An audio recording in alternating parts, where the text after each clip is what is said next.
Paper is fragile, even when bound with string and cloth or leather. The majority of the stories within the harbor on the Starless Sea are captured on paper, in books or on scrolls, or folded into paper birds and suspended from ceilings. There are stories that are more fragile still. For every tale carved in rock, there are more inscribed on autumn leaves or woven into spider webs. There are stories wrapped in silk so their pages do not fall to dust, and stories that have already succumbed, fragments collected and kept in urns. They are fragile things, less sturdy than their cousins, who are told aloud and learned by heart, and there are always those who would watch Alexandria burn. The Starless Sea by Erin Morgenstern. Who's gonna love it? Story time. When my wife and I bought this house, the backyard is just all dirt. And, whenever just like anything got churned up a little bit, the dog running around or digging around or whatever, regularly I would find these polished rocks and bits of colored glass and things like this. A family lived here before, and I like to imagine that a young child buried these as like secret treasure in the yard for someone to find later on. And in that spirit is this book. This book needs to be read in an old, creaking library during a thunderstorm as rain and wind lash the windows. This book needs to be read in a musty, high-backed chair in front of a stone fireplace with a mug of hot cider at your side.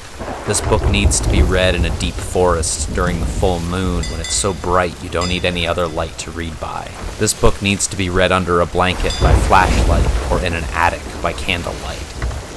Okay, who's gonna hate it? So, if you're hoping for a plot-driven story and characters that make decisions that drive the action, you are out of luck. It is all vibes and no plot in The Starless Sea. And yeah, I think that's all I really have to say about that.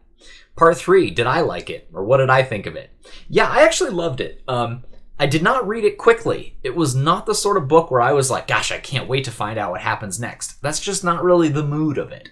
The Starless Sea is an incredibly appropriate and apt book to use for the style of review that I'm doing, where I do a section on who's going to love it and who's going to hate it, in my opinion. Because some people are going to hate this book, and for all the exact same reasons that other people are going to love it. It really is skating a very fine line between just like utterly pretentious fairy tales are the best and magic is real and your life can be a magical, mysterious fantasy world if you only like open your eyes to the beauty and mystery of everyday life. And sort of that same thing, but it convinces you. And it actually, you gain that sense of magic in your soul. And you're like, wow, I feel changed by this book. All right? So there's sort of two ways you can go with it. And this thing is skating that line. Some additional quibbles that I had, there were parts where the mystery was layered on maybe a little thick. And the main character is just sort of parroting kind of what the reader is thinking, like, what? And who? What? Huh? And that got a little bit old for me, just in a few little sections. They're also in the descriptions, which are usually beautiful. A few too many times, the author seemed to be like, it was hot and cold. Or like, he was mysterious and yet somehow familiar. It's like, okay, we get it. Opposites. Yes. Okay, fine. But I felt that it really does work. The sincerity of its love for books and storytelling and this idea of magic that is possessible by us even in our modern lives, it shines through. And it shines through and overpowers the criticism that I think some people will have of this story. For me, it worked.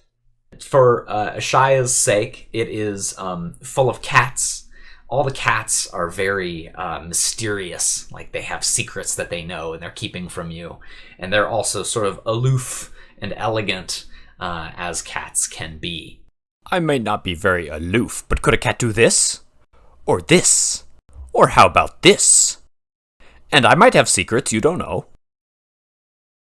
But yeah, if you're looking for a book that is very cozy and mysterious and the sort of thing that you should read in the dark, not because it's scary, but because it's magical and more magical things can happen in the dark, then I recommend The Starless Sea.